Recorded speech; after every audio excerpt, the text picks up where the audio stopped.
kemudian wali kelas, Bapak Ibu guru, selamat datang di Zoom meeting kita pada siang hari ini. Hari ini kita akan berbincang gitu ya, berbincang seru bersama narasumber dari Unika Atmajaya, itu ada Dr. Briani. Dr. Briani nanti akan membawakan topik tentang siap sambut new normal gitu ya Bapak Ibu. Nah, sebelum saya mulai gitu ya, saya juga ingin menyampaikan selamat datang kepada Bapak Yohanes Eko Adi Prasetyanto selaku Warek 4, Wakil Rektor Bidang Penelitian dan Kerjasama Unika Atmajaya, kemudian kepada Ketua Forsis SMA Katolik Mater Dei, Ibu Yai Y. Manafe, kemudian Kepala Sekolah SMA Katolik Mater Dei, Ibu Lucia Tuti, kemudian kepada narasumber kita pada siang hari ini, Dr. Briani Titisanti. Nah, Bapak Ibu, sebelum kita mulai, saya ingin memberikan kesempatan kepada Pak Eko begitu ya, Pak Eko yang ingin menyampaikan sepatah dua patah kata kepada Bapak Ibu. Silakan Pak Eko. Terima kasih Mbak Nina. Selamat siang Ibu Lucy, Kepala Sekolah, kemudian Ibu Yayi, Ketua Forsis, kemudian Dr. Briani, Ibu Bapak semuanya, orang tua siswa SMA Mater Dei. Kesempatan yang sangat baik buat kita semua, kita belajar bareng-bareng nanti apa yang diberikan oleh Dr. Briani, karena kita semua akan mengalaminya. Jadi memang topiknya sangat menarik. Sebetulnya kenapa saya juga ingin menyambut di sini, karena saya juga bukan alumni Mater Dei, tapi saya alumni suster-suster SPM juga. Jadi saya hasil didikan suster-suster SPM juga. Jadi saya merasa bahwa sepertinya saya juga harus join di forum ini. Nanti salam juga untuk suster-suster SPM. Saya dari Magelang, Muntilan, Gunung Merapi.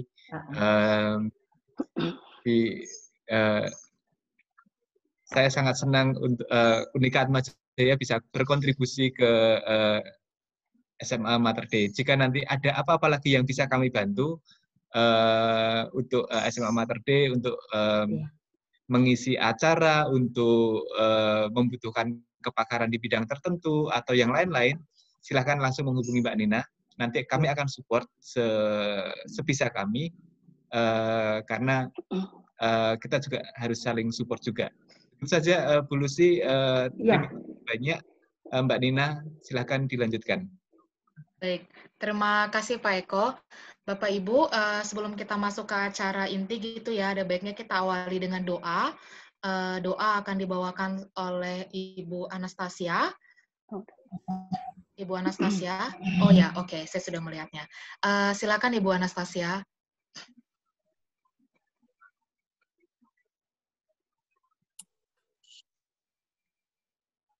Bu semuanya, saya akan memimpin doa pembukaan ini dengan cara Katolik. Untuk Bapak Ibu yang beragama lain, mohon untuk berdoa menurut agama dan keyakinan Bapak Ibu. Dalam nama Bapa dan Putra dan Roh Kudus. Amin. Amin. Selamat pagi Tuhan Yesus yang baik. Terima kasih untuk semua berkat dan anugerah-Mu di sepanjang hari ini, dari semalam hingga siang ini. Syukur untuk semua rahmat kesehatan yang Kau berikan kepada kami. Dan saat ini ya Yesus yang penuh kasih, kami ingin mengikuti seminar pada siang ini untuk mempersiapkan kami dan anak-anak kami untuk masa-masa era normal yang akan datang, supaya kami semua dapat mempersiapkan segala sesuatunya dengan lebih baik lagi. Tuhan Yesus yang penuh kasih, turunkanlah Roh Kudus-Mu kepada kami, agar kami semua dapat mengikuti kegiatan ini dengan sebaik-baiknya, dan kami dapat mendapatkan manfaat yang besar bagi kehidupan kami yang akan datang. Berkatilah pula para narahubung dan narasumber yang akan mendampingi kami dalam bincang-bincang siang ini. Yesus yang penuh kasih, semua permohonan ini kami serahkan kepadamu, sebab Engkaulah Tuhan dan pengantara kami. Amin. Kemuliaan kepada Bapa dan Putra dan Roh Kudus, Seperti pada permulaan, sekarang, selalu, dan sepanjang segala abad. Amin. Amin. Terpujilah nama Tuhan Yesus, Bunda Maria dan Santo Yosef, untuk Sekarang dan selama-lamanya. Amin. Dalam nama Bapa dan Putra dan Roh Kudus. Amin. Terima kasih Bu Anastasia. Nah, Bapak Ibu, kita akan lanjutkan kegiatannya, acaranya. Nah, selanjutnya adalah kata sambutan dari Ketua Forsis SMA Katolik Mater Dei, Ibu Yai Y. Manafe. Silakan Ibu Yai. Terima kasih Mbak Lina. Yang kami hormati Bapak Wakil Rektor 4, Unika Atmajaya, Bapak Eko. Yang kami hormati Dr. Briani Titi. Yang kami kasihi para suster SPM. Yang kami kasihi Ibu Tuti Lucia, selaku Kepala Sekolah SMA Mater Dei beserta Bapak Ibu Guru, serta karyawan, staf seluruhnya. Yang kami sayangi para orang tua murid SMA Mater Dei. Selamat pagi. Puji syukur pada pagi yang indah ini kita bisa berjumpa secara virtual dalam seminar berbasis web yang merupakan kerjasama Unika Atmajaya dengan Forsis SMA Mater Dei. Mewakili Forsis SMA Mater Dei, izinkan saya mengucapkan terima kasih kepada Dr. Briani dan juga kepada Mbak Nina yang menjadi host kami pada pagi menjelang siang ini.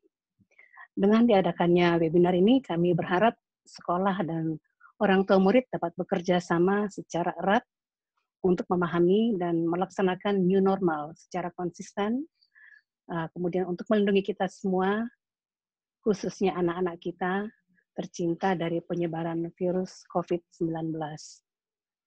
Saya berharap dengan adanya pencerahan dari narasumber, kiranya pemahaman kita tentang new normal akan semakin jelas, sehingga hasil dari paparan pada siang hari ini dapat menjadi hal yang efektif dan bermanfaat bagi kita semua, khususnya di lingkungan sekolah SMA Mater Dei.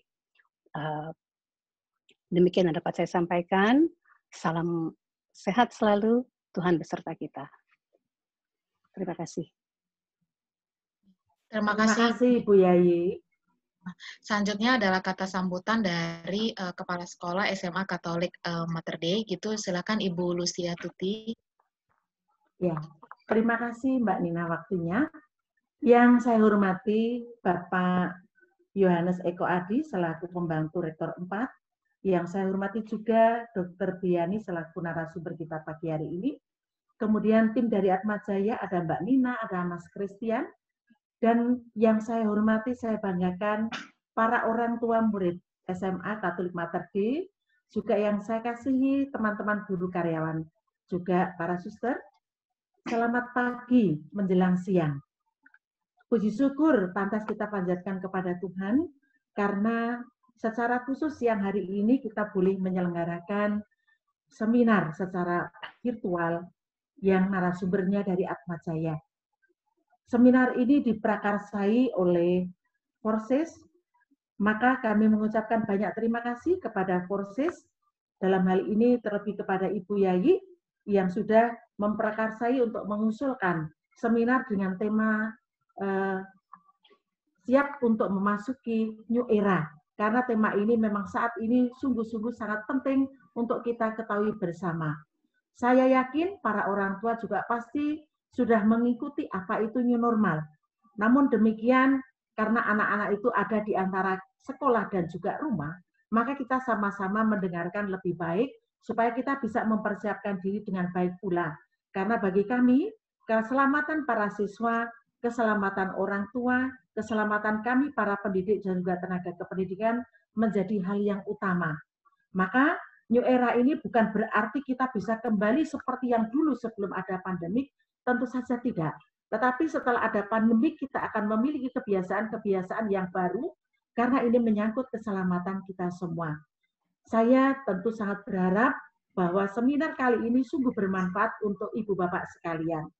Kemudian saya juga berpesan kepada para orang tua bahwa teman-teman wali kelas nanti atau mungkin beberapa sudah share kepada para orang tua melalui Google Form. Salah satunya isinya adalah meminta masukan dari para orang tua. Barangkali para orang tua membutuhkan materi yang untuk kita pahami bersama, karena ini menjadi pengetahuan untuk skill kita ke depan dalam menghadapi era pandemik ini. Nah, silakan nanti Bapak Ibu menuliskan dengan baik supaya kami pun bisa mencarikan narasumber yang sesuai dengan harapan Bapak Ibu. Sekali lagi terima kasih banyak kepada tim dari Atmajaya yang sudah memberi kesempatan kepada kami semua untuk bersama-sama belajar, mencari wawasan mengenai memasuki new normal. Dan terima kasih kepada para Forces, pengurus Forces, Ibu Yayi selaku ketua. Terima kasih sudah memfasilitasi seminar kita pada siang hari ini. Bapak Ibu yang saya hormati, mohon untuk bisa mengikuti seminar ini hingga selesai, sehingga kita bisa sungguh-sungguh mendapatkan manfaat untuk kehidupan kita di kemudian hari. Dokter, terima kasih banyak. Selamat mengikuti seminar dengan baik. Dan kepada Bapak Yohanes, terima kasih banyak untuk kesempatannya. Demikian Mbak Nina, selamat mengikuti seminar. Oke, terima kasih Bu Tuti untuk sambutannya. Nah Bapak Ibu, sebelum Dr. Briani sharing tentang topik hari ini, saya akan share sebentar video company profile-nya Unika Atmajaya. Bapak Ibu bisa menontonnya terlebih dahulu.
Oke, Bapak Ibu. Tadi itu adalah video company profilnya Unika Atmajaya.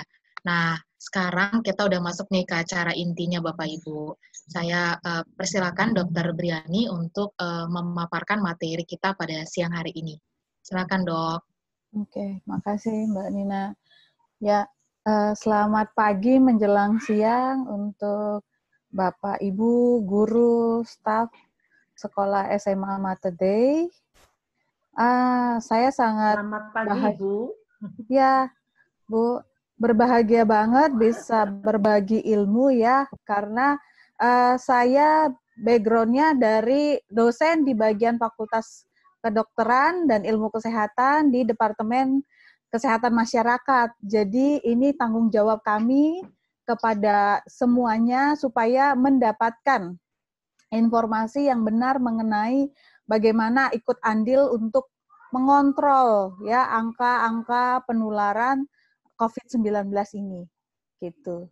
Jadi terima kasih. Ini menunjukkan, saya lihat di sini partisipannya cukup banyak. Ini menunjukkan orang tua ya, guru itu peduli untuk mencari tahu. Saya coba langsung mulai dengan materi saya. Oke. Ya, bisa kelihatan? Belum muncul, Ibu? Belum ya? Ya. Ya. Masih muter. Ini sudah ya. nih. Ya, oke.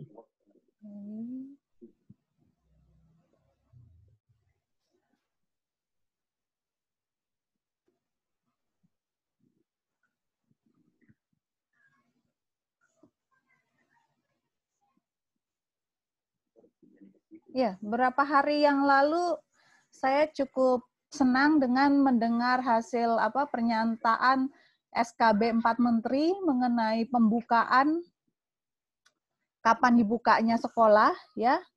Menurut saya itu salah satu keputusan yang baik. Jadi memang dilihat dari situasi daerahnya sendiri gitu.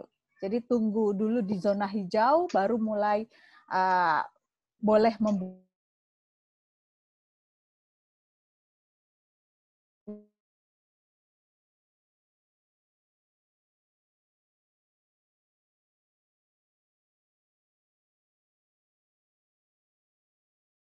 itu gitu ya. Nah, mengenai corona ini ya atau COVID-19 ini yang ngalamin tidak hanya di Indonesia ya, semua benua tidak ada yang terhindar satupun. Ya, sampai saat ini ya datanya di dunia ada 88 juta orang yang terinfeksi virus COVID-19 ini. Dan ada sekitar 5,5% angka kematiannya. Artinya apa? Penularannya cukup cepat dan kematiannya lumayan banyak, jadi kita tidak bisa sepelekan. Bagaimana dengan negara kita sendiri ya? Jangan kira kalau kita suhunya hangat gitu ya, tropis, itu terhindar. Ternyata tidak juga. Kasus terakhir kemarin ternyata kita ada 41 ribuan kasus dan di Jakarta sendiri masih yang cukup banyak. Dan saya ambil data Mater Dei ini kan di Tangerang Selatan ya, ada 357 kasus konfirmasi positif. Ya. Untuk di Jakarta sendiri ya angka kematiannya masih lebih tinggi dari kematian COVID-19 secara nasional se-Indonesia. Nah, untuk itu ya bagaimana kita berperan dalam mengontrol laju penularannya ini, kita harus tahu karakteristik dari penyakit ini. Penyakit ini penularannya cepat dan sangat mudah. Bagaimana caranya? Melalui droplet, air liur, atau uap nafas. Jadi dengan mengetahui cara penularannya itu, nanti kita akan tahu bagaimana cara mencegah penularannya. Ya. Nah, gejala penyakitnya ini sangat rentangnya sangat lebar. Dari yang sekarang banyak orang tanpa gejala, padahal di dalam tubuhnya sudah ada virus COVID-19 ini. Ada juga yang ringan, hanya batuk-batuk atau nyeri telan. Ada juga yang sedang, sampai demam, nyeri telan, diare, batuk, bahkan sampai sesak dan kematian. Nah, sekarang kalau misalnya orang ada gejala batuk atau pilek ya, itu mohon maaf kita langsung curiga gitu ya, curiga COVID-19 atau bukan. Jadi mau nggak mau kalau kita punya gejala seperti ini ya, kita menghormati orang lain, gunakan masker karena sekarang kan kasusnya banyak gitu. Nah, kelompok-kelompok yang rentan itu ada di sekitar kita. Jadi siapa saja? Mereka yang lansia, usianya di atas 60 tahun. Ya. Siapa lagi? Mereka yang memiliki penyakit darah tinggi atau penyakit kencing manis atau penyakit paru-paru gitu. Nah, sayangnya sampai sekarang obat yang benar-benar tepat ya untuk menyembuhkan itu belum ditemukan. Vaksin juga belum ditemukan. Padahal dua hal ini adalah hal yang penting. Ya. Nah, saya melihat kondisi yang kita alami saat ini, jaga jarak, ya, pakai masker, jangan keluar rumah kalau tidak perlu, itu sama seperti kejadian 1 abad yang lalu, di mana dunia mengalami pandemik flu Spanyol. Ya, sama juga penularannya cepat dan banyak juga yang meninggal. Kondisinya sama, tidak ada vaksin dan tidak ada obat yang cukup kuat untuk mengobati flu Spanyol ini. Cara penularannya sama, ya, melalui interaksi fisik, droplet, uap nafas. Ya, jadi kita sekarang nih mengalami hal yang sama, sejarah terulang kembali 100 tahun yang lalu seperti itu. Dan ternyata hilang sendiri ya dengan cara menjaga jarak dan menggunakan masker. Jadi ini adalah gambaran bagaimana virus itu menular dari orang yang satu ke orang yang lain. Di sini kita lihat bahwa ada penderita ya yang membatukan atau bisa juga dia flu, dia bersin atau dia berbicara dengan kita ya. Jadi droplet virusnya ada di dalam droplet ya, percikan air liurnya itu ke udara. Atau selain ke udara, dia juga bisa terjatuh misalnya di tanah atau di permukaan ya, benda-benda. Lalu ketika dia cara batuknya salah, dia pakai tangan, maka tangannya yang sudah ada virusnya itu berpindah ke tempat alat-alat yang dia pegang. Misalnya dia pegang handphone, berpindah ke handphone, atau dia pegang pintu, gagang pintu, dia berpindah ke sana. Ya. Lalu dengan orang yang sehat, ya, orang yang sehat berbicara atau ada di dekatnya kurang dari 1 meter, maka akan langsung terhirup dan masuk virusnya. Lalu ada juga orang yang sehat yang mungkin meminjam HP dia atau menyentuh gagang pintu yang barusan dia pegang gitu ya, juga akhirnya bisa tertular. Kalau misalnya si orang tersebut tidak segera mencuci tangan, dia langsung pegang mulut atau pegang wajah atau pegang matanya. Nah, jadi dengan memahami bagaimana cara penularannya, kita juga bisa memahami bagaimana cara pencegahannya. Nah, saya bedakan di sini ya untuk sekolah, perilaku, fasilitas, kebijakan, dan peran orang tua. Ya, di mana pandemi COVID-19 ini adalah momen buat kita untuk kita berperilaku hidup bersih dan sehat. Saya juga mau nggak mau menerapkan itu dan saat ini saya merasa manfaatnya ya, yang tadinya mungkin sebulan sekali gampang batuk pilek atau flu, ini selama saya di rumah saya tidak mengalaminya sampai saat ini gitu. Ya, jadi perilakunya apa? Menggunakan masker jika di luar rumah. Kenapa? Karena banyak orang tanpa gejala di luaran sana. Ya, jadi dan kasus kita berada di daerah yang kasusnya banyak. Jadi untuk menjaga supaya kita juga tidak tertular. Nah, buat mereka yang sakit, sebaiknya di rumah saja. Ya, tidak usah masuk sekolah atau tidak usah kemana-mana. Ya, kalaupun terpaksa perlu, gunakan masker yang khusus, itu masker medis. Dan mengurangi kerumunan orang atau jaga jarak. Ini maksud saya yang tadi, karena ketika kita ada di dekat orang dan orang itu berbicara ke kita, ya, nah, apalagi kita nggak tahu ya seseorang itu punya terinfeksi virus atau tidak, maka kita langsung menghirup dropletnya yang sudah mengandung virus tersebut. Rutin mencuci tangan dengan sabun atau menggunakan hand sanitizer yang basisnya alkohol minimal 60%. Rutin membersihkan permukaan benda-benda yang sering dipegang orang. Ya, gagang pintu, tangga, lift, meja, seperti itu. Tidak menggunakan alat bersamaan. Alat makan, minum, bergantian, itu sebaiknya dihindari. Ya, ke playground sebaiknya tidak dulu. Atau pinjam-pinjam barang elektronik, ini kita misalnya ngomong pakai headset gitu ya, itu punya sendiri, jangan saling meminjamkan. Istirahat yang cukup, olahraga, dan tidak panik.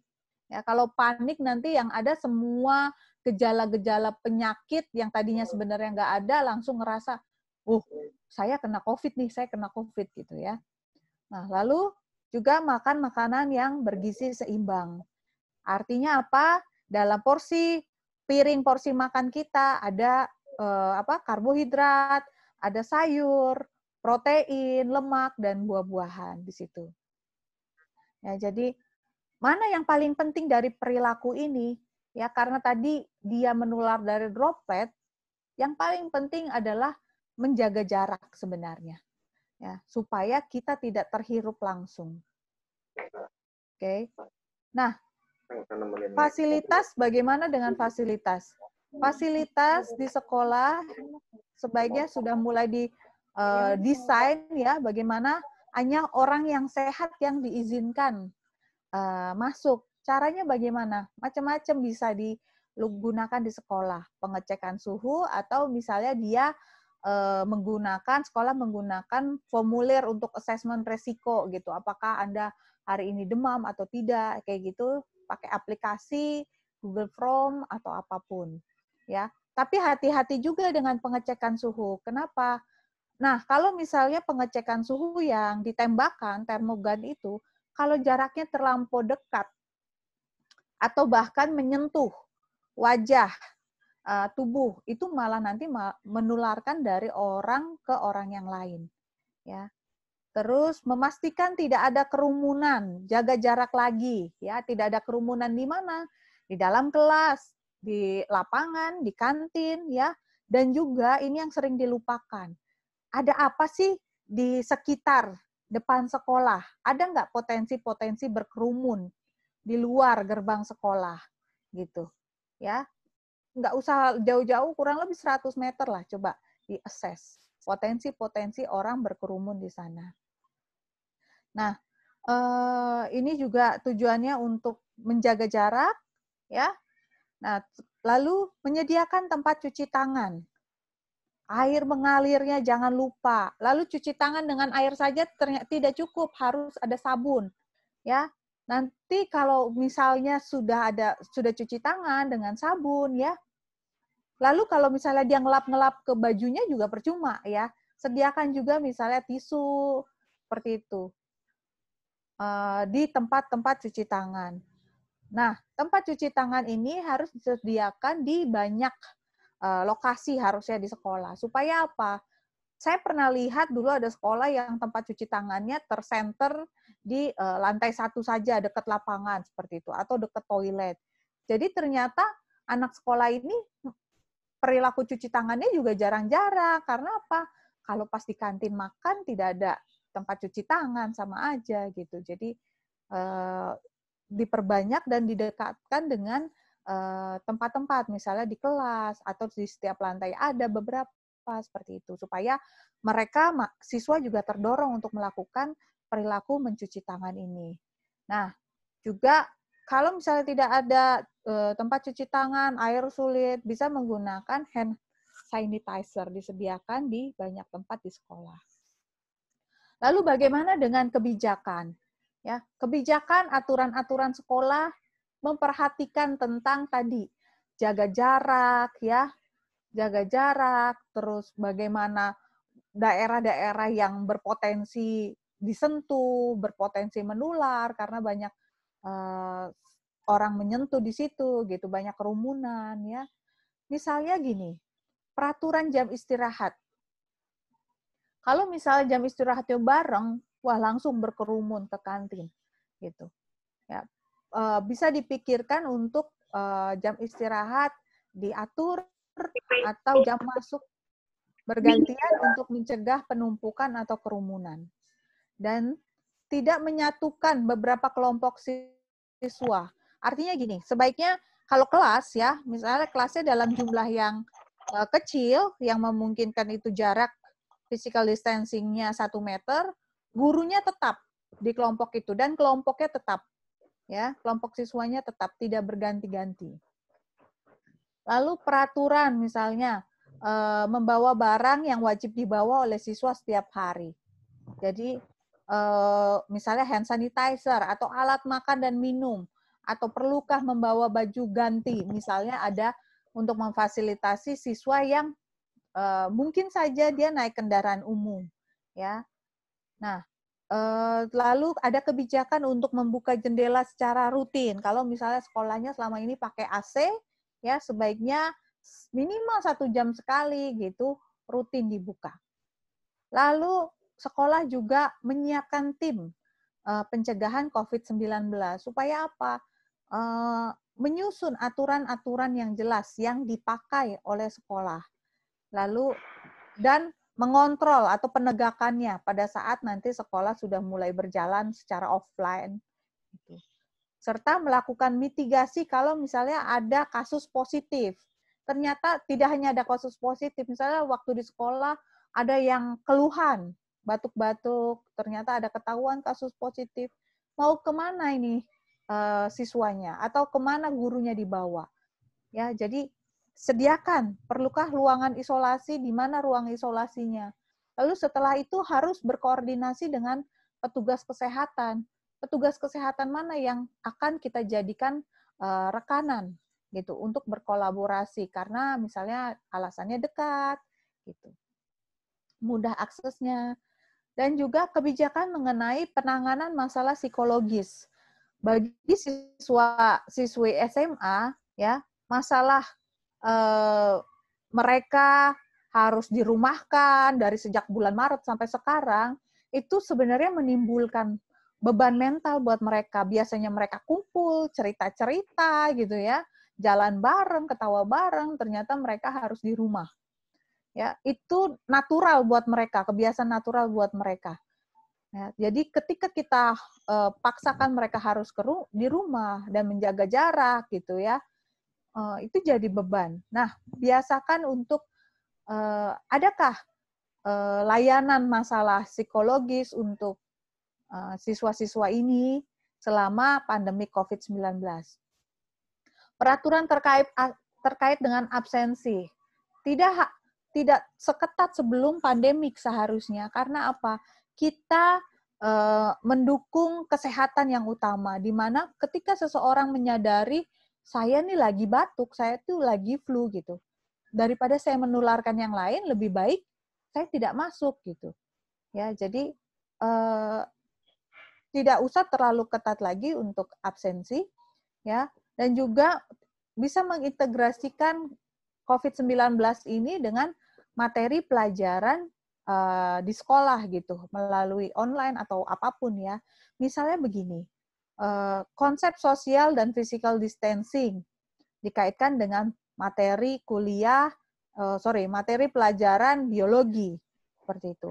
Atau konsep ini social distancing ini dengan terkait toleransi ya, pelajaran moral. Itu bisa bagaimana kita menghormati orang lain supaya dia tidak tertular, karena kadang kita juga tidak menyadari apakah kita benar-benar tidak tertular atau tidak terinfeksi, karena banyak yang orang yang terinfeksi tapi tidak bergejala gitu. Nah, lalu kebijakan apa lagi? Perhatikan juga kelompok-kelompok yang rentan. Guru dan karyawan yang usianya di atas 60 tahun, dia mungkin hamil atau punya bayi, ya, punya darah tinggi, penyakit jantung, kencing manis, sebaiknya tidak diperkenankan datang ke sekolah. Ya, jadi selama masa pandemik ini, mungkin kalau sudah bebas, boleh silahkan.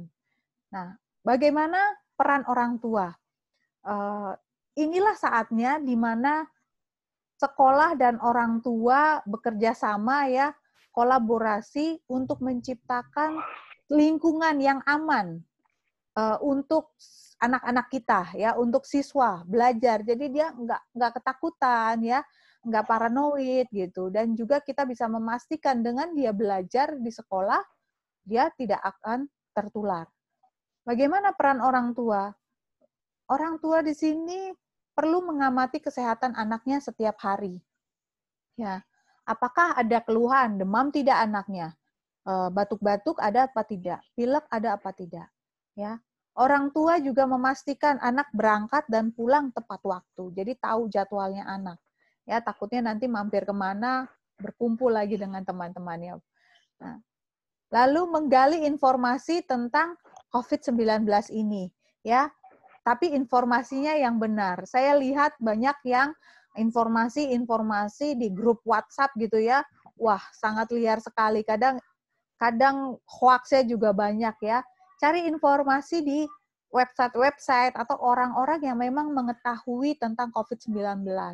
Ya, website-website yang resmi, misalnya gugus COVID-19 seperti itu. Ya. Dan mengajari anak protokol kesehatan. Jadi ini SMA punya ciri khas, harusnya secara pengetahuan kita bisa masuk lebih mudah dibandingkan anak-anak yang usia dini atau anak sekolah dasar ya. Jadi dari sekarang ajarkan dan biasakan protokol kesehatan seperti itu dan membiasakan. Lalu berdiskusi, orang tua juga berdiskusi bagaimana perasaan anak selama kehidupan new normal ini gitu. Supaya dia bisa mengekspresikan, tidak tertekan gitu ya. Karena kita tidak bisa menyalurkan keinginannya seperti dulu berkumpul. Jadi daripada terpendam nanti dia mentalnya tertekan, lebih baik dia cerita dengan kita sebagai orang tua. Dan kita juga mengajari anak tidak memberikan stigma atau cap buruk kepada mereka yang menderita COVID-19. Artinya apa? Kalau misalnya kita sendiri memberikan cap buruk kepada penderita COVID-19, maka banyak orang yang akan ngerasa sehat semuanya. Ya, jadi dia sok-sokan tidak pakai masker ya di jalan seperti orang yang sehat. Jadi berkerumun, ngobrol sana sini gitu. Menunjukkan bahwa saya nih sehat gitu. Nah, bahayanya maka kasus akan semakin bertambah. Jadi penderita COVID-19 ini bukan orang yang bersalah gitu. Bukan karena dia kesalahannya dia berkerumun, tidak selalu. Ada kasus ibu rumah tangga, dia juga sering di rumah saja gitu ya, tidak keluar rumah. Tapi juga tertular melalui uang misalnya. Anak-anak juga seperti itu. Jadi tidak memberikan stigma karena stigma ini hanya akan meningkatkan jumlah penularan. Atau orang takut untuk memeriksa rapid test atau PCR. Nah, ini saya ambil dari WHO, bagaimana sih cara menggunakan masker. Jadi sebelum memakai masker, ya biasakan mencuci tangan dengan sabun. Gunakan masker yang tepat, jangan yang kelonggaran. Jadi pas di muka kita, ya, dan menutup hidung sampai dagu.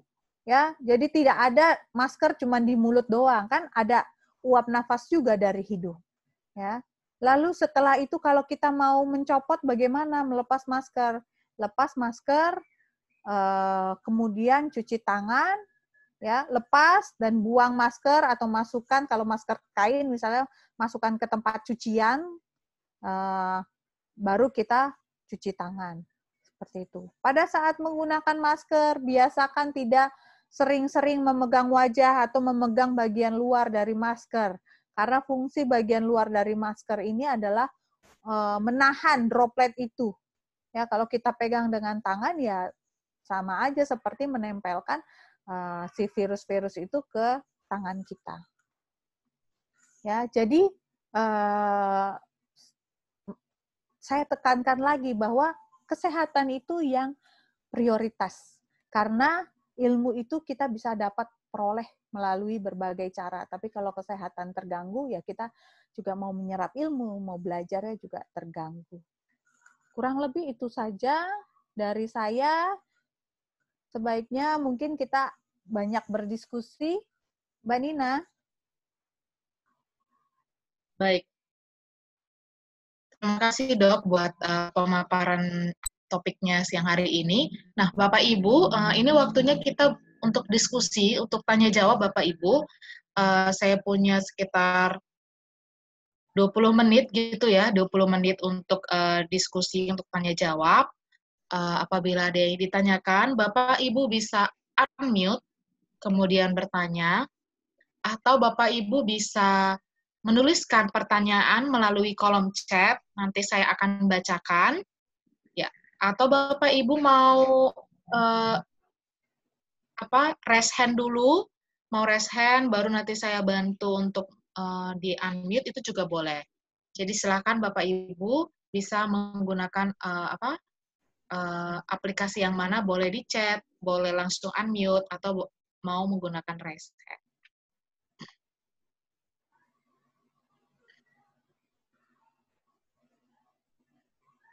Pertanyaannya boleh Bapak Ibu, pertanyaannya boleh sekitar COVID, boleh sekitar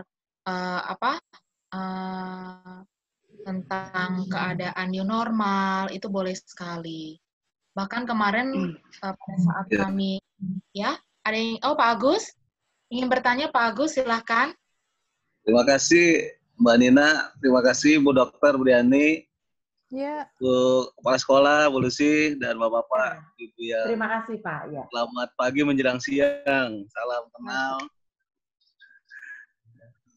Sangat menarik sekali diskusi siang hari ini. Mungkin langsung saja pokok pertanyaan saya, Bu Dokter Briani. Nah, saya mau bertanya untuk mengenai droplet itu, apakah ada masing-masing waktu si virus corona ini menghilang atau mati setelah menempel pada benda-benda yang mungkin entah itu masker yang tadi dokter bilang, saat kita pakai masker, orang droplet orang itu menempel atau kita entah dari mana gitu. Nah itu jedahnya berapa lama atau benda-benda yang lain gitu loh dok. Pertanyaan saya, terima kasih. Ya, makasih Pak Agus. Ini banyak ditanyakan orang ya. Jadi mengenai berapa lama sih bertahan ya. Penelitian-penelitian terkait ini sudah ada. Tetapi juga masih terbatas jumlahnya gitu ya. Masih pro dan kontra waktu yang pastinya seperti itu. Jadi ini ditemukan ya. Ditemukan bertahan sekitar 6 jam itu pada permukaan-permukaan yang logam, Pak. Gitu. Permukaan yang logam. Lalu juga bisa ditemukan pada kertas atau kardus itu tidak bertahan lama, kurang dari 2 jam.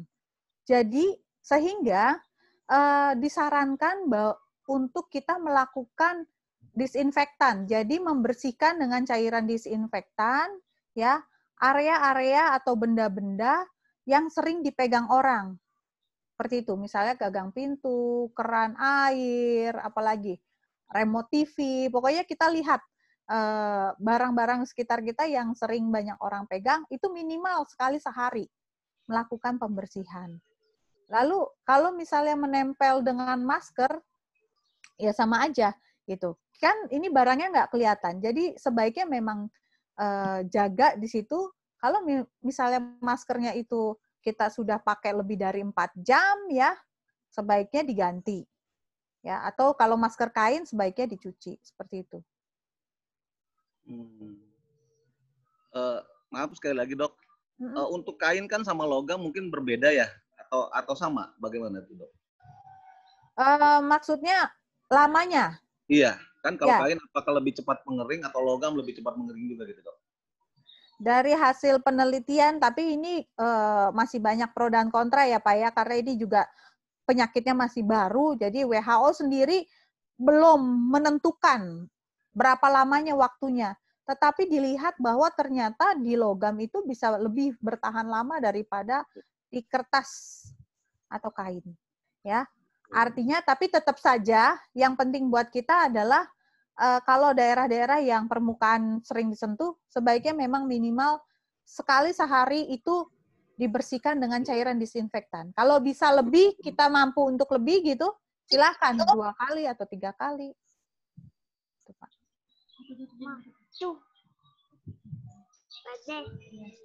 Oke, Dokter. Terima kasih, Dokter Briani. Ya, sama-sama, Pak.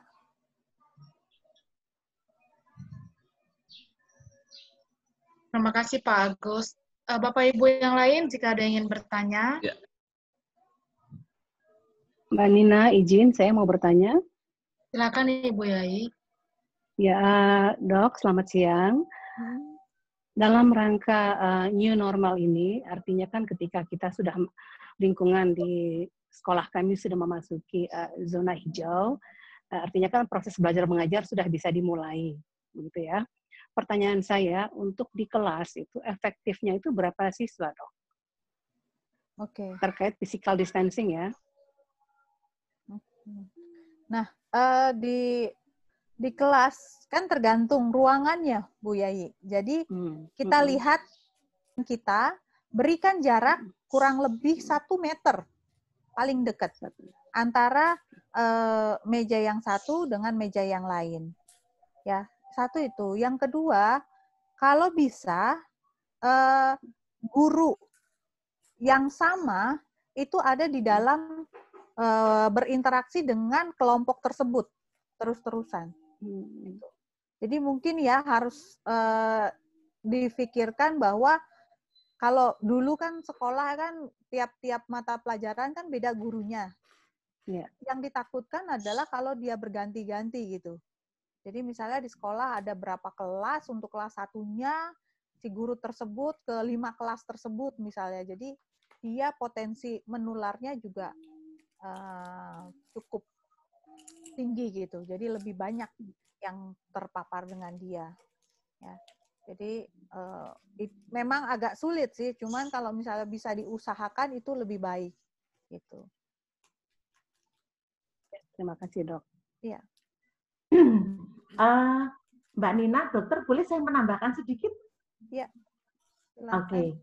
Kalau yang berkaitan dengan sekolah, mengikuti ketentuan yang kemarin disampaikan oleh 5 menteri itu, menurut Bapak Nadiem itu maksimal 18. Tapi benar yang dikatakan dokter, kita memang harus ukur dulu jarak 1 meter ke depan, ke samping, ke belakang. Supaya jumlahnya nanti juga aman begitu ya.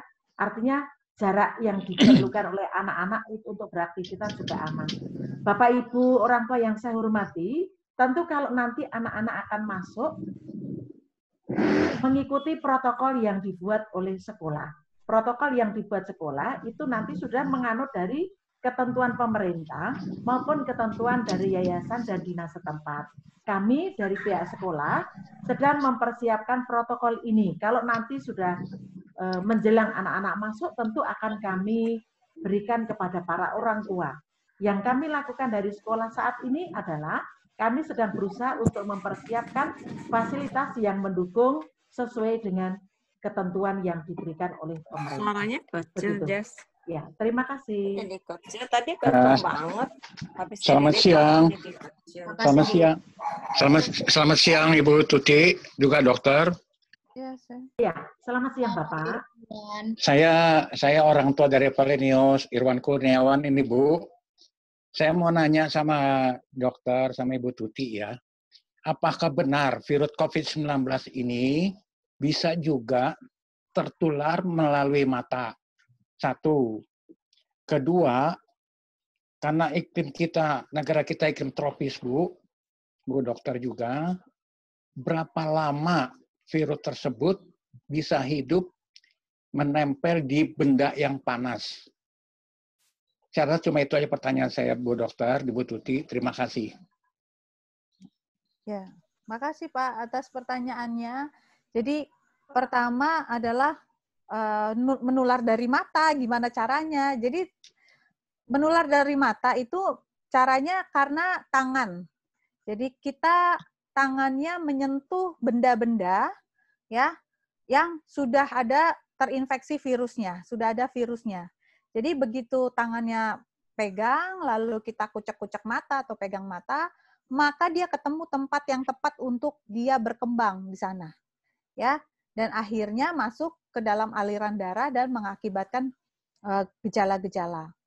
Nah, sehingga aturannya adalah tidak menyentuh, tidak sering-sering menyentuh wajah, menyentuh area mulut, hidung, mata juga seperti itu. Nah, lalu berapa lama ya? Berapa lama?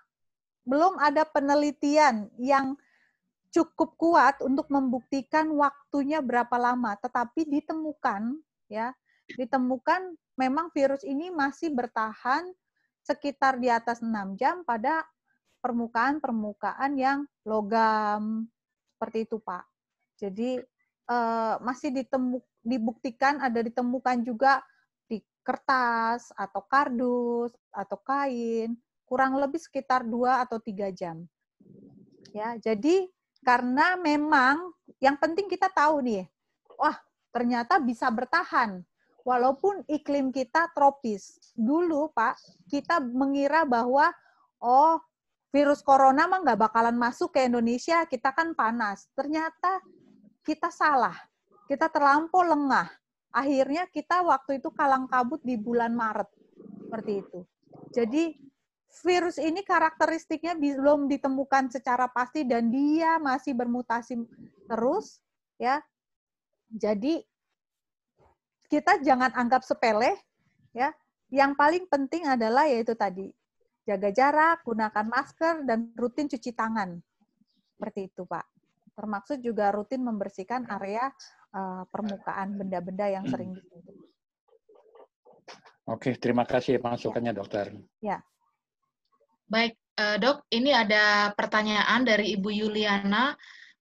Bu Yuliana bertanya begini, Bu Dokter, kalau kita pakai masker kurang dari 2 jam sudah dilepas, disarankan untuk ganti lagi ya Dok? Nah, ini gimana Dok terkait masker? Berapa lama Dok waktunya Dok? Ya, terkait masker kita bisa pakai sampai 4 jam. Umpamanya kita masih merasa, oh ini masih 2 jam. Kalau maskernya itu masker bedah ya yang dari kertas itu ya kita bilang kan masker medis atau masker bedah. Itu kita masih bisa simpan dalam bentuk seperti kertas amplop gitu ya, amplop putih atau amplop coklat itu dilubangin ya, lalu dibiarkan menggantung, kita mau pakai lagi masih boleh. Ya, tapi kalau misalnya masker kain, ya buat apa sih ruginya, cuci aja gitu. Mendingan cuci aja daripada ambil resiko. Ya kan? Seperti itu. Mudah-mudahan terjawab. Baik. Terima kasih, Dok. Bapak Ibu ada yang ingin ditanyakan? Halo, selamat pagi. Pagi. Selamat pagi, Bu Anike. Selamat pagi, Bu. Halo, pagi.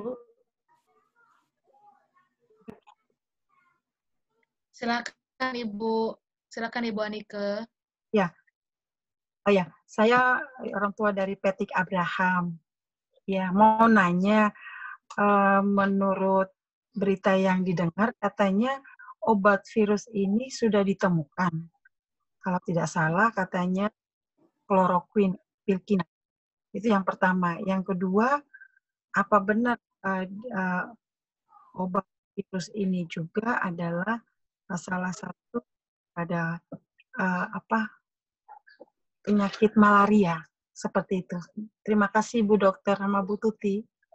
Iya, oke. Ya. Makasih. Terima kasih Mama Petri. Ya. Jadi ini kesempatan saya untuk orang-orang bisa hati-hati ya di sini ya.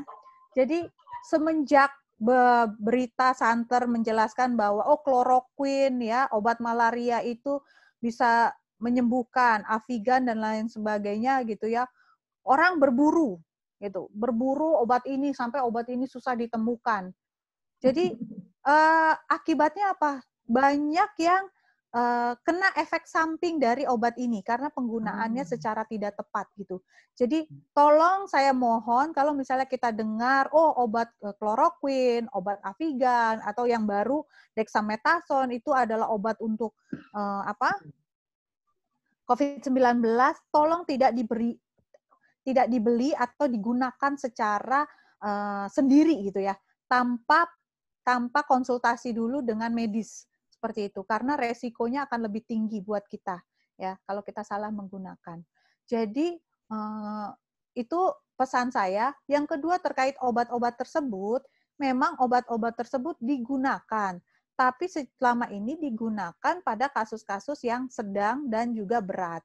Mengenai efektivitasnya bervariasi ya, ada yang berhasil, ada yang tidak berhasil juga ya, berat.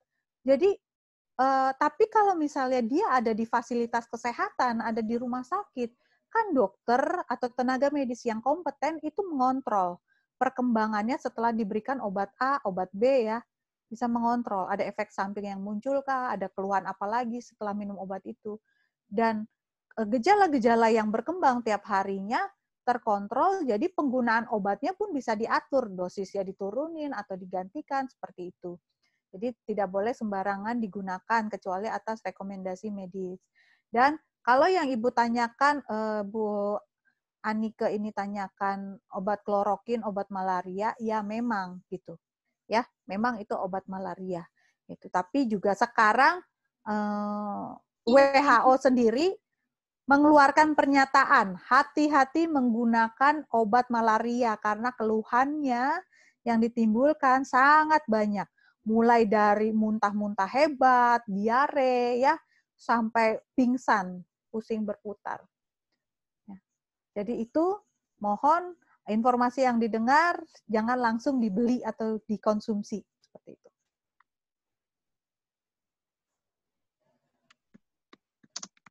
Baik, Dok. Ya. Terima kasih untuk penjelasannya, Dok.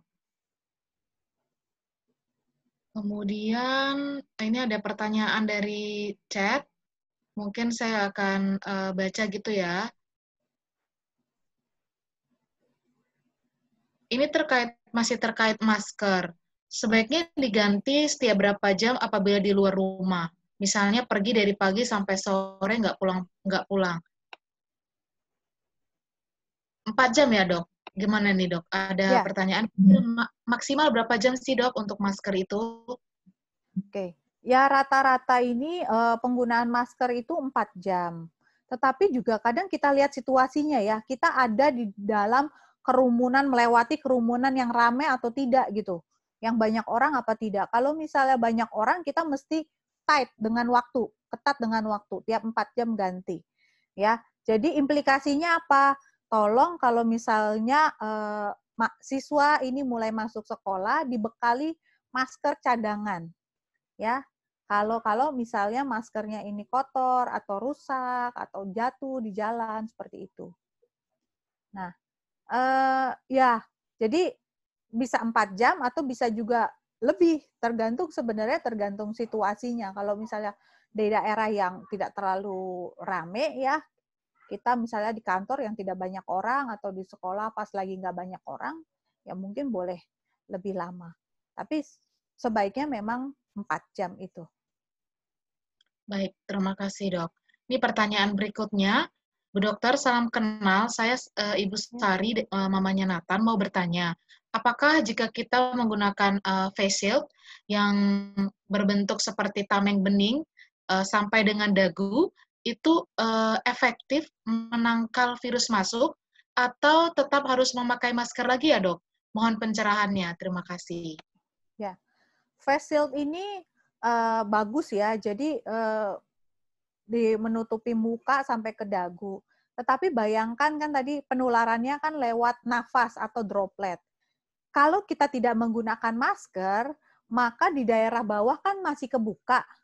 Ya, jadi menggunakan face shield tanpa masker menurut saya juga beresiko menularkan gitu. Karena apa? Kita bisa dropletnya itu yang mengandung virus itu bisa terhirup dari bawah dagu. Ya. Jadi tidak cukup hanya face shield saja. Oke. Berarti supaya lebih aman, pakai face shield, pakai maskernya lagi gitu ya, Dok ya, supaya lebih aman. Ya. Nah, baik. Pertanyaan berikutnya ini dari Ibu Rina terkait obat nih, Dok. Saya lihat di TV, WHO sudah menyatakan bahwa obat corona sudah ditemukan, yaitu desamethasone. Benar nggak ya, Dok, informasi tersebut? Oke. Ya, ini obat gampang didapat, sangat gampang didapat ya. Jadi balik lagi saya penekanannya bahwa tolong jangan langsung menggunakan obat ini ketika kita ada gejala gitu ya. Tanyakan dulu ya, perlu atau tidak, tanyakan kepada orang yang kompeten. Ya. Itu yang pertama, dan dari berita yang saya baca dexamethasone ini digunakan untuk kasus-kasus yang berat. Ya, penderita COVID-19 yang berat dan menunjukkan adanya perbaikan. Tetapi hati-hati ya, karena sekarang untuk COVID-19 ini termaksud obat juga belum bisa pasti gitu. Ini berita masih berkembang gitu ya. Jadi bahkan dalam terapi pun dokter juga masih uji coba. Kayak ini dexamethasone ditemukan bahwa nanti pasien-pasien yang golongan berat pasti dokter akan coba dexamethasone ini. Tapi kalau kita tolong jangan dicoba ya, Bapak-bapak, Ibu-ibu. Gitu. Ya. Baik, Dok. Nah, Bapak Ibu, ya silakan, Dok. Ya, karena obat ini gampang sekali dibeli. Sangat gampang dibeli. Ya, jangan langsung beli atau konsumsi. Oke. Berarti kalau misalnya berhubungan dengan obat, memang harus sesuai dengan resep dokter atau hasil dari konsultasi gitu ya, Dok, ya, baru bisa menggunakan obat. Ya. Oke, baik, Bapak Ibu. Nah, berikutnya ini pertanyaan bagus ini, Bapak Ibu. Bu Dokter, kalau anak saya pernah terkena bronkitis atau TB, apakah termasuk beresiko tinggi terhadap virus corona ini? Silakan, Dok.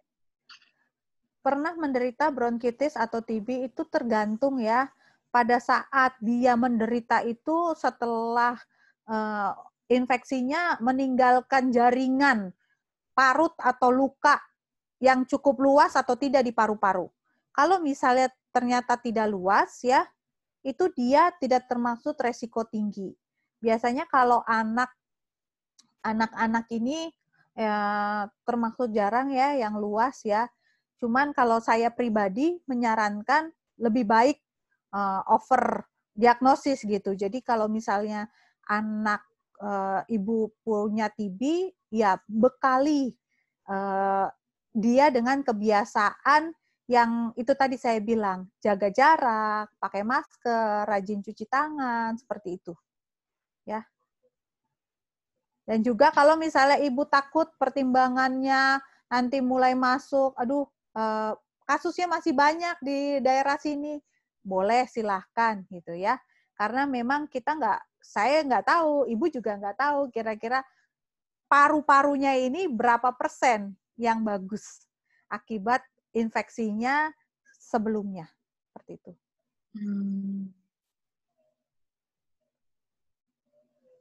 Berarti kalau kayak udah punya riwayat penyakit bronkitis atau TB itu kayak lebih berhati-hati lagi gitu ya, Dok ya. Ya. Apalagi kalau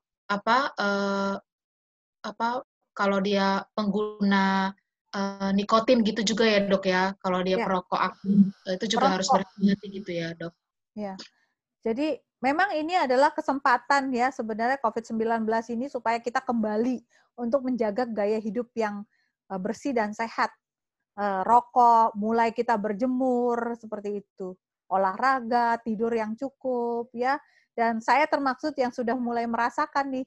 Saya udah berapa bulan ini tidak ada keluhan batuk juga enggak, nyeri telan juga enggak, padahal dulu sering gitu. Oke, baik. Nah, ini ada pertanyaan lagi nih, Dok. Ini terkait yang desamethasone itu biasanya buat penyakit kulit kan ya, Dok? Ini pertanyaan, Dok. Ya, macam-macam dexamethasone ya. Jadi ada yang disalep jadi kulit ya, ada buat obat batuk. Jadi buat segala macam penyakit ada tempat ya untuk menggunakan ini. Nanti yang dokter biasanya tahu kapan dia perlu untuk dexamethasone. Ini ada pertanyaan, Dok, dari Bu Ingrid Palupesi. Selamat siang, Bu Ingrid. Ini mungkin berhubungan sama kebijakan sekolah nantinya, Dok. Ya. Selamat siang, Bu Dokter. Saya mau tanya, jam pelajaran yang disarankan untuk di kelas selama sehari itu berapa lama ya, Dok? Oke. Pada prinsipnya adalah kalau misalnya dia berkerumun, ada di dalam kelompok, semakin lama ya, semakin lama maka resiko yang ditularkan semakin tinggi kemungkinan penularannya. Ya, jadi saya baca ada yang menyarankan bahwa 3 atau 4 jam, sisanya dicampur dengan online atau blended learning seperti itu lebih bagus. Jadi masih lebih baik kalau misalnya kebijakan di sekolah bisa mengurangi yang tadinya dari jam 7 pagi sampai siang itu kira-kira berapa lama gitu.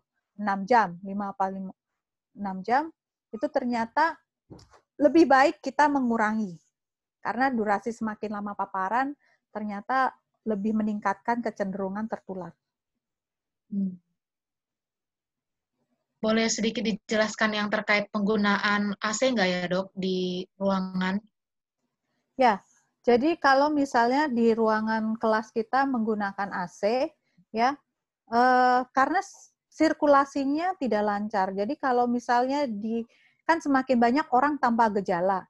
Kalau di situ ada yang pembawa virus, ya, maka di dalam udara virus itu akan berputar-putar di udara di dalam ruang itu saja, di ruangan ber-AC.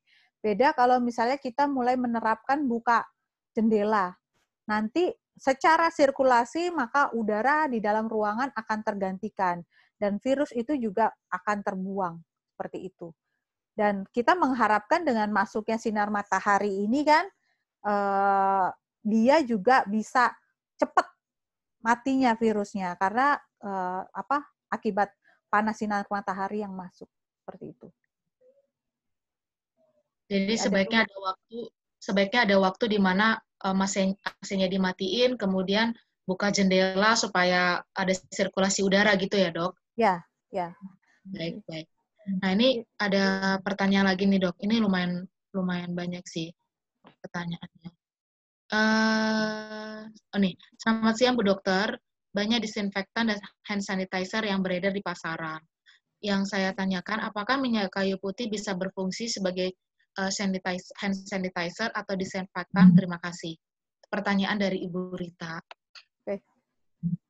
Minyak kayu putih saya belum menemukan referensi kalau misalnya bisa digunakan sebagai disinfektan atau buat hand sanitizer ya. Karena pada prinsipnya gitu dasar zat kimia yang diperlukan adalah alkohol minimal 60%. Dia harus mengandung itu. Alkohol 60% baru bisa digunakan sebagai hand sanitizer. Jadi kalau misalnya mau pakai minyak kayu putih belum cukup bukti untuk bisa sebagai hand sanitizer dan saya juga tidak menyarankan. Sedangkan untuk disinfektan sendiri hati-hati, beda ya. Disinfektan itu adalah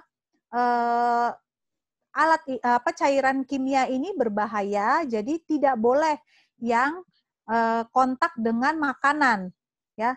Jadi kenapa ini dipakai buat bersih-bersih gagang pintu dan lain sebagainya? Karena memang cairan ini, zat kimia ini cukup berbahaya, kadang juga uapnya buat beberapa orang yang alergi bisa menimbulkan sesak gitu kan. Yang dia nggak tahan di tangan bisa alergi juga. Jadi jangan pakai disinfektan ya untuk untuk membersihkan makanan. Kita tidak perlu. Buah-buahan kayak gitu dengan disinfektan tidak perlu. Ya. Oke, ini ada pertanyaan lagi nih, Dok.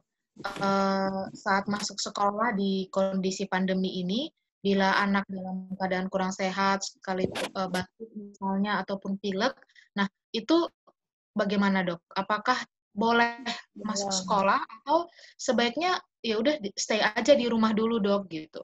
Ya, kalau saya menyarankan untuk yang ada bergejala ini tidak masuk sekolah ya, sebaiknya di rumah. Dan ini juga PR buat sekolah, bagaimana memfasilitasi secara offline tetap jalan dan juga online-nya bisa tetap jalan. Karena apa? Kita harus hargai orang yang misalnya karena dia punya keluhan, dia memutuskan tidak mau masuk sekolah. Karena niatnya apa? Dia tidak mau menularkan ke orang yang lain seperti itu. Jadi untuk mereka kita perlu fasilitasi juga. Mereka bisa tetap belajar melalui online. Sorry, boleh saya tanya lagi satu kali lagi? Ya, Pak. Ya, buat Ibu Lucy, Bu Tuti, mungkin saya mau nanya gini. Di tempat saya ini kan zona merah. Anak-anak sih sehat, puji Tuhan. Ya kan? Nah, kalau nanti kita bersyukur kalau memang sekolah memang sudah mulai dibuka. Nah, kalau dari kami masuk dari zona merah terus ke zona merah, apakah diperbolehkan atau tidak? Terima kasih Bu Tuti, Bu Dokter, mungkin mohon sarannya. Iya. Ya, kalau dari saya sih ke pemerintah nggak ada masalah sekarang ya, apalagi untuk mulai membuka untuk sekolah. Kalau misalnya sekolahnya di zona hijau, boleh membuka untuk yang SMA dimulai pertama. Nah, itu yang kedua yang penting adalah kalau ada gejala ya sebaiknya tidak masuk. Itu aja protokolnya. Mungkin Bu Lucy atau yang lain. Iya, baik. Baik, Dokter dan Mbak Nina, saya boleh menambahkan dan menjawab beberapa pertanyaan ditujukan ke kami ya, Mbak ya? Ya, silakan. Saya menjawab dari pertanyaan ada Bu Enzel, Bu Yuliana, dan juga termasuk Pak Agus. Kemarin saya memang membagi surat edaran. Di edaran itu kami tuliskan bahwa tahun pelajaran baru itu mulai tanggal 13 Juli. Nah, tahun ajaran baru mulai tanggal 13 Juli itu bukan berarti anak-anak sudah masuk sekolah. Di nomor atasnya saya sudah mengatakan bahwa nanti info lebih lanjut akan kami sampaikan melalui wali kelas. Jadi ini masih jarak sekitar 1 bulan ke depan ya. Itu tentu kami nanti akan memberikan lagi beberapa pengumuman melalui surat edaran online kami. Ya, jadi Bapak Ibu, manakala kita masih dinyatakan zona merah, Tangsel kan masih zona merah. Tentu kami belum akan mengizinkan anak-anak untuk masuk sekolah. Maka sistem pembelajaran kami pun masih sistem daring. Dan kami para guru pun nanti mempersiapkan untuk pembelajaran daring yang tentu akan lebih maksimal lagi.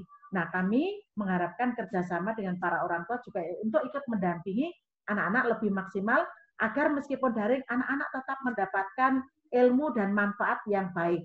Sebagaimana halnya kalau bertemu. Jadi, dasar kami nanti untuk memasukkan anak atau belum memasukkan anak adalah satu, kami mengikuti protokol yang disampaikan oleh pemerintah, gugus penanggulangan terutama di Tangsel. Kalau Tangsel masih merah, tentu kami tidak akan berani untuk memasukkan anak-anak. Seandainya sudah zonanya hijau, mungkin kami baru berani untuk memasukkan, itu pun tidak langsung, tetapi kami bertahap, atau sistemnya shift, dan jumlah kelasnya pun akan lebih sedikit. Sehingga sistem pembelajaran kami nanti akan blended atau campuran. Ya, ada yang sebagian ketemu, ada yang sebagian masih daring. Nanti tentu protokolnya akan kami jelaskan secara detail Bapak Ibu, kalau daring bagaimana, kalau yang di sekolah aturannya bagaimana, seperti tadi yang sudah dijelaskan oleh dokter, dan kami mengikuti arahan juga dari Bapak Menteri, bagaimana kami kalau harus menjalankan daring, bagaimana kalau kami menjalankan ketemu di sekolah. Meskipun Pak Menteri sendiri mengatakan kalau memang sudah zona hijau, maka yang boleh masuk duluan adalah SMA, SMK, perguruan tinggi, dan baru SMP, baru yang terakhir adalah PAUD itu masih Januari tahun depan. Begitu ya Bapak Ibu, mungkin ini menjadi penjelasan pengarahan dari pencerahan untuk Bapak Ibu juga supaya tidak bertanya-tanya. Yang jelas kalau Juli kami belum berani memasukkan anak-anak ketemu fisik, tetapi kami masih sistemnya adalah daring. Mohon nanti selalu mengikuti arahan dari wali kelas. Begitu, semoga jelas Bapak Ibu. Terima kasih Dokter, Mbak Nina. Terima kasih. Baik. Baik, Bapak Ibu, sepertinya sudah tidak ada lagi yang ingin bertanya ya, karena kolom chatnya juga sudah tidak ada pertanyaan, dan kita sudah juga di penghujung waktu gitu ya Bapak Ibu. Apa semuanya sudah jelas ya Bapak Ibu? Apakah ada yang ingin bertanya? Jika ada, saya berikan 1 kali kesempatan untuk yang ingin bertanya. 1 penanya terakhir jika ada yang ingin bertanya sebelum kita tutup dengan doa dan foto bersama. Bu Tuti, selamat siang Bu Tuti. Oh iya, selamat siang Bu Yuli. Ya. Selamat siang Dokter Brian, saya boleh tanya? Ya, silakan Bu. Ini masalah di keluarga. Kebetulan suami saya itu kerjanya memang orang lapangan, jadi setiap hari dia pasti di jalan, dia bertemu dengan orang-orang. Dia selalu memang kalau dilihat dari protokolnya selalu memakai masker, sarung tangan, jaket gitu. Tetapi kalau setelah pulang ke rumah itu, ya saya sih sering tegur juga sih. Setelah dibuka jaket itu, jaketnya hanya menjemur. Kemudian memang dia nggak masuk ke dalam rumah, tapi taruh di luar, dijemur, dibuka semua, tapi dijemur, baru diganti. Tetapi jaket itu dia pakai berulang-ulang, berhari-hari. Nah, itu yang saya khawatirkan ini, apakah bisa tertular untuk orang di rumah yang mungkin menyentuh jaketnya, ataukah yang mungkin berhadapan dengan pakaian-pakaian dia, atau seperti saya sebagai istri yang mungkin menyuci atau apa yang belum direndam, itu apa bisa tertular gitu. Karena bahan kain itu tidak tahan lama juga sih, cerita dari COVID itu ya, tidak sampai berapa jam atau berapa hari seperti itu. Gimana dokter minta penjelasannya? Terima kasih banyak dokter. Oke. Ya, makasih Bu Yuli atas pertanyaannya. Jadi memang di pandemi COVID ini ya, yang saya tangkap ibu-ibu ngerasa beban cuciannya makin banyak ya, makin banyak. Jadi prinsipnya adalah sebenarnya kalau dari luar itu tidak boleh. Pertama adalah tidak boleh dibawa masuk ke dalam. Jadi apalagi misalnya berkendaraan umum atau motor ya dari luar atau ketemu banyak orang ya. Kalau mau dipakai berulang, taruhlah itu di luar. Jangan masuk ke dalam rumah ya, supaya tidak terbawa di udara di dalam rumah. Kalau misalnya lebih baik lagi gimana? Saya lebih menyarankan ya udah ganti aja, cuci aja gitu. Tiap hari cuci seperti itu. Itu lebih baik lagi gitu. Itu lebih baik lagi. Nah, lalu yang ketiga, yang ini saya perlu tekankan ya ke semuanya. Kita jangan takut kalau misalnya melakukan pemeriksaan rapid test atau PCR. Terutama kalau misalnya kita selama ini sering ketemu banyak orang, ya, menggunakan kendaraan umum, terus bekerja di lapangan dan lain sebagainya. Itu kita beresiko terpapar. Jadi nggak ada salahnya kalau misalnya untuk ngecek, memastikan. Karena apa? Dengan mengecek dan memastikan itu, kita bisa menjaga supaya tidak semakin banyak orang yang tertular karena kita. Seperti itu. Jadi mulai pertama adalah jangan takut untuk periksa. Ya, karena kalau kita tahu situasi kita, kondisi kita, itu lebih baik untuk supaya orang yang kita kasihi, keluarga kita tidak tertular. Seperti itu. Oke, baik dok. Baik Bapak Ibu, pertanyaan dari Ibu Yuli tadi merupakan penutup dari sesi kita siang hari ini, sesi tanya jawab gitu ya Bapak Ibu. Nah, sebelum kita akhiri, mungkin Bu Tuti ada yang ingin disampaikan kembali? Boleh, silakan Ibu Tuti. Ya, baik. Terima kasih Mbak Nina, terima kasih dokter. Terima kasih juga kepada Bapak Ibu orang tua dan Ibu Yai selaku Ketua Forsis. Di sini saya melihat beberapa pengurus Forsis hadir, ada selain Ibu Yai, Ibu Mariati, Ibu Yulianingsih, Ibu Reni, Bu Yanti, terima kasih banyak untuk kesempatan pada siang hari ini bekerja sama dengan Atmajaya. Ada beberapa tadi pertanyaan orang tua yang menanyakan kalau nanti masuk apakah sekolah sudah siap. Tentu kami juga berusaha untuk mempersiapkan sesuai dengan ketentuan yang diminta oleh pemerintah. Bapak Ibu, makanya kenapa kita menyelenggarakan seminar seperti ini supaya kita orang tua dan sekolah sama-sama mengetahui apa yang menjadi tugas kewajiban kita, orang tua, kita, sekolah. Ya, terima kasih banyak Bu Dokter, Mbak Nina, tim dari Atmajaya, dan Ibu Yayi. Kami menunggu usulan para orang tua untuk seminar berikutnya yang menurut Bapak Ibu orang tua sangat dibutuhkan terlebih untuk kondisi saat ini. Bapak Ibu, kita sama-sama tetap membiasakan untuk hidup bersih, hidup sehat, tetap jaga kesehatan, dan semoga kita semua, anak-anak kita tetap sehat. Mohon Bapak Ibu juga mendampingi anak-anak dan memastikan bahwa anak-anak tidak pergi ke tempat yang sekiranya membahayakan kesehatannya maupun kesehatan kita. Mbak Nina, barangkali kalau masih ada Ibu Yayi. Baik, Bu Yayi, apa yang ada yang disampaikan sebagai penutup, Ibu? Ya, dari saya adalah terima kasih tadi Bu Dokter sudah menyampaikan banyak sekali pengetahuan yang boleh kami timba pada hari ini. Prinsipnya adalah kita tetap mengikuti protokol pemerintah, di mana dimulai dari sering mencuci tangan, menggunakan masker yang sesuai dengan standar pemerintah, dan jika anak-anak sudah mulai bersekolah adalah tetap menjaga physical distancing. Itu saja dari saya, dan kami tetap juga akan terus bekerja sama dengan sekolah untuk memfasilitasi, mengkondisikan hal-hal yang terkait dengan sarana pencucian tangan, hal-hal kebersihan lainnya yang terkait dengan COVID. Itu aja dari saya, Bu. Baik. Terima kasih Bu Yayi. Baik Bapak Ibu, sebelum kita foto bersama gitu ya, kegiatan ini akan ditutup dengan doa. Jadi setelah doa nanti kita akan foto bersama gitu. Saya minta bantuan Ibu Anastasia untuk menutup dalam doa, Ibu. Silakan.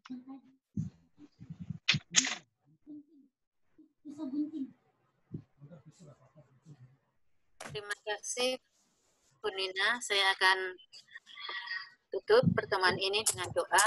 Dan sebelumnya, terima kasih juga untuk Bapak Ibu semuanya untuk kebersamaan kita siang ini. Semoga semuanya memberi kebaikan buat kita dan anak-anak kita. Mari kita tutup pertemuan ini dengan doa. Dalam nama Bapa dan Putra dan Roh Kudus. Selamat siang Tuhan Yesus yang baik. Terima kasih untuk semua berkat dan anugerah-Mu hingga pembicaraan siang ini dapat kami selesaikan dengan baik. Banyak ilmu dan pencerahan yang kami dapatkan untuk kemajuan kami sendiri juga bersama dengan anak-anak kami. Tuhan Yesus yang penuh kasih, sebentar lagi kami akan undur diri dari pertemuan ini untuk melanjutkan tugas-tugas pelayanan kami bersama keluarga maupun bersama saudara-saudara kami yang lain. Berkatilah kami agar kami dapat menjalankan aktivitas kami di hari ini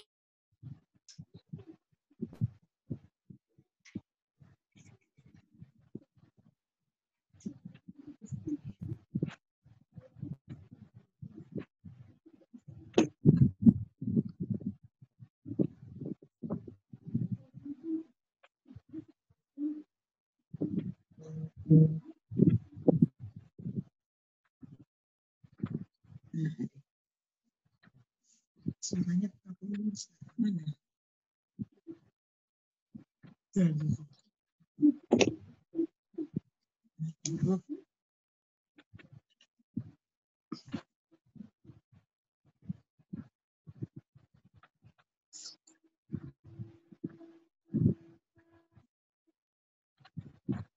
Ini aja deh. Kita bukain isi aja lah. Ini paset. Oh, paset. Iya.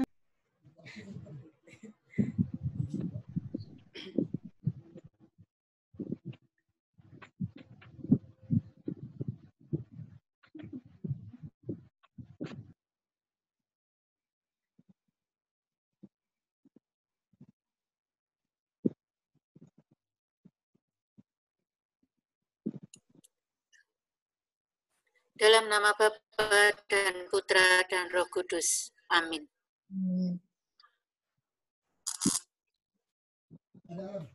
Amin. Baik, terima kasih Bu Anastasia. Baik, Bapak Ibu, mohon kesediaannya. Kita akan berfoto bersama gitu ya. Mohon kesediaan Bapak Ibu untuk unmute videonya. Silahkan dibuka videonya gitu ya. Kemudian siapkan senyum termanis gitu ya dan tercakep gitu. Kita akan foto bersama. Saya akan dibantu oleh rekan saya dengan Saudara Christian.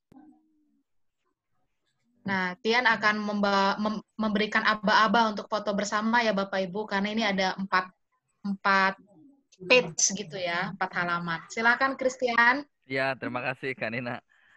Bapak Ibu, Bu, seperti arahan Kak Nina tadi ya, boleh senyum. Di sini ada 4 halaman, jadi mungkin halaman 1 sampai 4 kita beda-beda gitu ya. Jadi, oke, Bu Yuli, makasih jempolnya. Jadi boleh senyum dulu. Ini Ibu Li Muimen belum, Bu Lui, Ibu Li belum nyala, Bu Ermina juga belum nyala.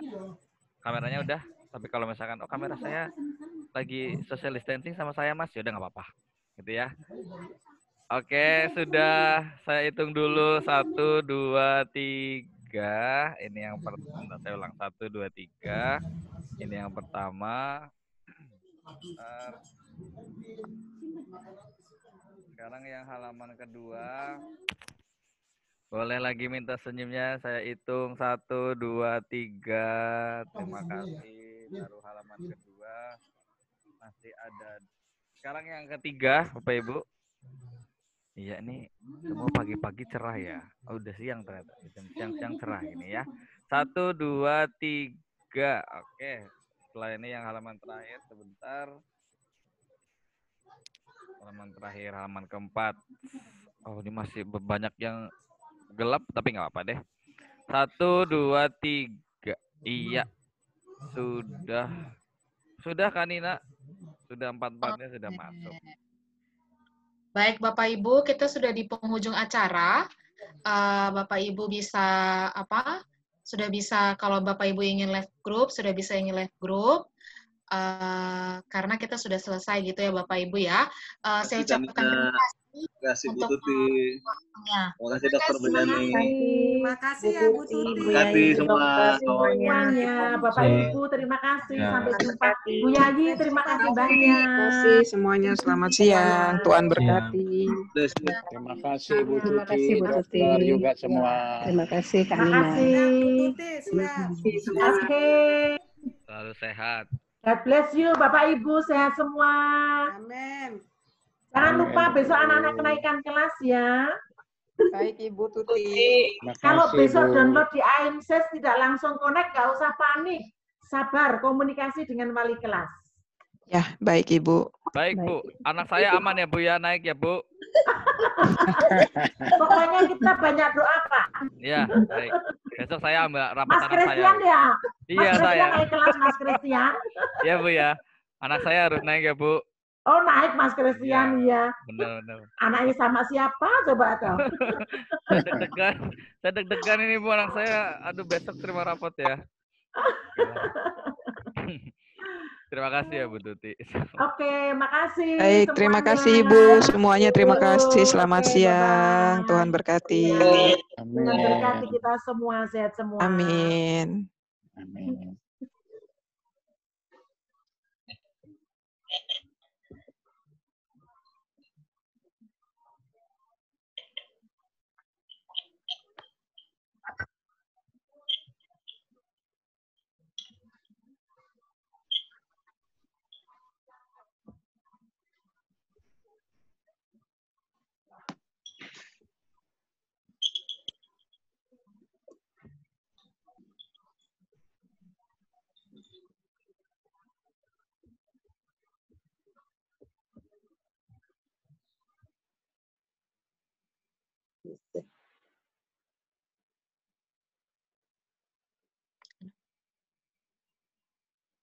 Ya, recordingnya di stop aja.